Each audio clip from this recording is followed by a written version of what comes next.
course menu like this evening. It is exceptional. Thank you. And the pairings we already had till now are very successful, very well chosen. Thank you very much. You probably want me to give some comments about the beers we are drinking this evening. We had first an Orval. It had to be a 3 months old Orval. It was a little older, and I really appreciated the 6 months old Orval we could drink with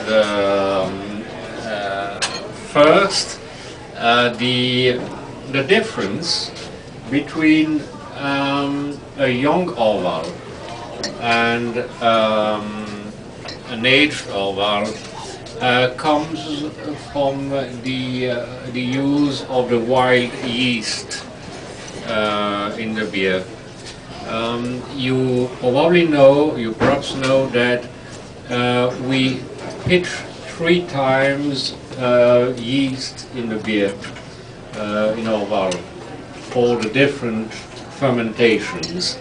We have first the main fermentation after the brewing, and the main fermentation takes place with Saccharomyces. Saccharomyces, they are yeast of top fermentation, and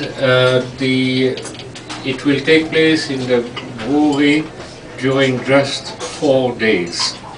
After the 4 days, we have a lagering period, a rest period for the beer, which is very important for the formation of the taste.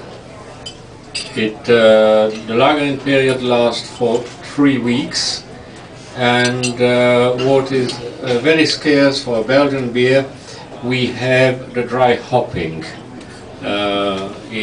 during the period of 3 weeks. We have in Belgium, I think, more than 400 different beers, and only 3 of them are recently heard that a 4th one is appearing now, but only 3 of them being dry hopped. And that's for the pleasure of the nose of the consumers. In the flower of hops, you do have the lupulina.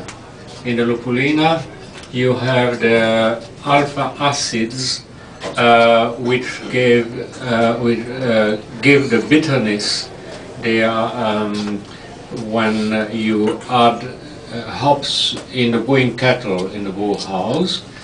The second element which interests the brewers are the essential oils, the perfume or the flowers. In the brewing kettle, they will spirit off with the heat of the boiling, but in the lagering tanks, they will infuse the beer.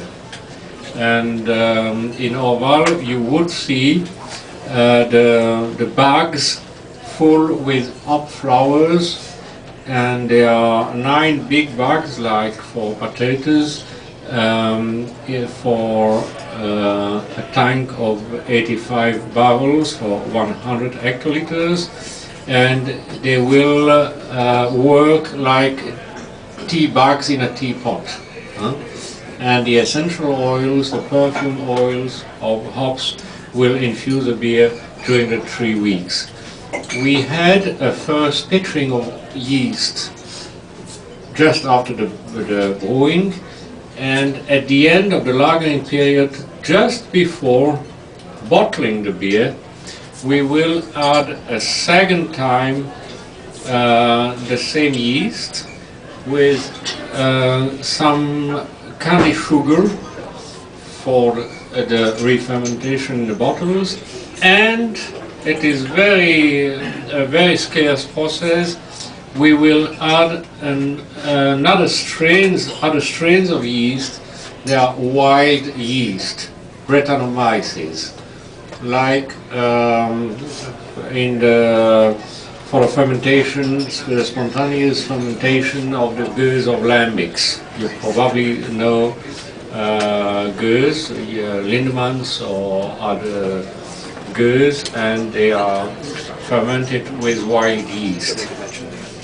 And in the bottle, the Saccharomyces, the main yeast, will work rather quickly. They are Saccharomyces